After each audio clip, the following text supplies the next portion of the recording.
I wish that a year ago when I said on your show, you said, well, if it's not about the hostages, what's it about? And I said, it's about depopulating Gaza. It's about conquering Gaza. I wish I'd been wrong. But as you said, Bezalel Smotrich, the finance minister in the Israeli government, said this week, we are there to conquer, cleanse, and remain. Those are his words. We are disassembling Gaza, he said. We are leaving it as piles of rubble.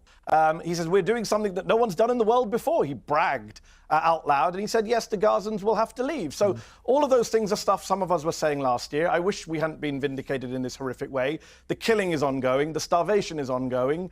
And look, I do hope that a dam is bursting. You mentioned the genocide word. Shmuel Lederman, who is an Israeli researcher of genocide, spent much of 2024 saying it's not a genocide, it's not a genocide. He was interviewed by a Dutch newspaper last week. He said, I've changed my position. It is a genocide. He said, in my field, there's a consensus among genocide scholars that it's a genocide. In fact, that Dutch newspaper interviewed 7 leading scholars of genocide. Every single one said, we think what's happening in Gaza is a genocide. In fact, this week, Piers, you have an Israeli former general, Yair Golan, saying a sane country does not attack civilians, does not kill babies as a hobby, and does not expel civilian populations. That is Yair Golan, the former deputy chief of the Israeli military, prominent Israeli politician. He was a hero on October the 7th, fought Hamas himself on October the 7th. This is what he said this week.